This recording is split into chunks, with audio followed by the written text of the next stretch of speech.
Halloween was approaching fast on the island of Sodor. The engines loved seeing the stations decorated with spooky ornaments and all the children dressed in their costumes. Most of all, they loved hearing ghost stories. Each year, Edward told stories of ghost engines, haunted sheds and other strange railway phenomena.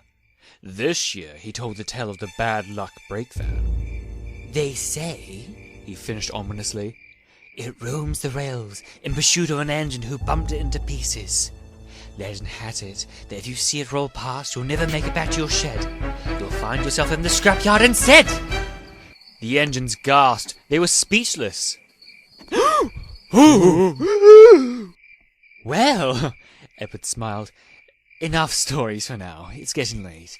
Off to sleep all." The engines tried to sleep, but they chatted excitedly about Edward's story. All except Oliver. "It's not right," he complained to Duck the next day, "using scrap in a cheap ghost story." "It's all in the spirit of the season," Duck advised. "Edward's the last engine who would want to cause any offence. He knows scrap is serious, but we're all safe here." "He should try being on the run with the threat of scrap looming closer every day," Oliver huffed. "Anyhow, ghost stories are a load of rubbish." He snorted indignantly away. Duck chuckled to himself.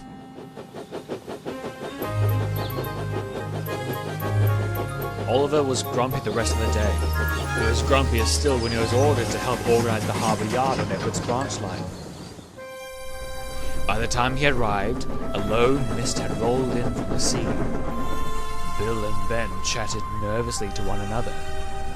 "I hope Edward takes care tonight," quivered Bill.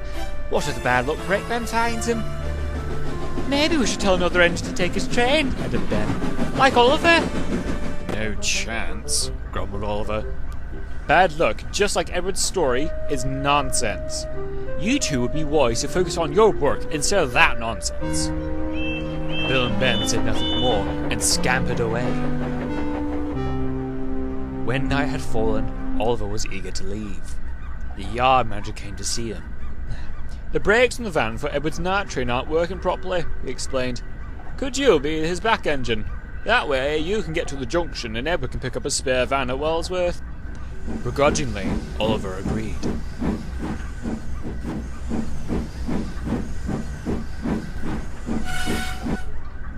He found Edward coupled to the trucks, napping on the quay. Oliver then noticed the faulty brake van on the opposite line, and had a devilish idea. He buffered up behind the van and gave it a nudge. With a creak, it began to roll down the line, past Edward. Quickly, Oliver changed tracks and came behind the trucks. Edward woke with a start. "Oh, goodness!" he cried. What's going on?" It was then that Edward noticed the brake van, rolling wearily alongside. It disappeared into the mist, and Edward felt himself being pushed along.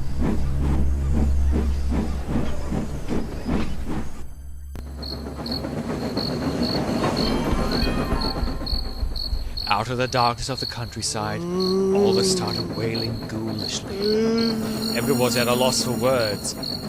Then he saw a red signal ahead. He braked hard, but Oliver, too busy playing ghost to notice, kept pushing.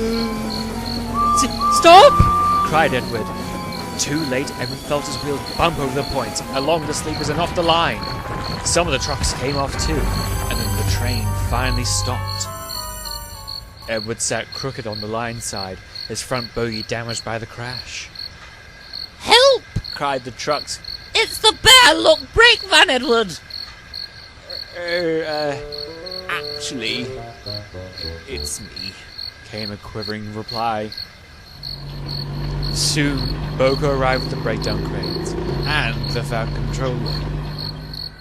"Well, Oliver," he began, "I've certainly never seen any of Edward's ghost stories taken this far, and I prefer if it didn't happen again.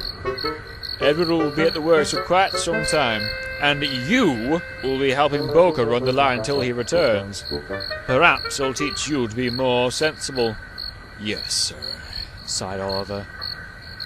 Soon, Edward was loaded onto a flatbed. Oliver rolled alongside. "I'm sorry, Edward," said Oliver. "I certainly didn't mean for things to go this far." My stories don't usually get this sort of reaction, chuckled Edward. Duck told me how you felt, and I'm sorry too. I certainly never meant to upset you. And I didn't mean for things to go this far, frowned Oliver. Ah, well, smiled Edward. You did give me a good scare. Look at the bright side. I'll have plenty of time to think of better, scarier stories in the works. Oliver just had to laugh.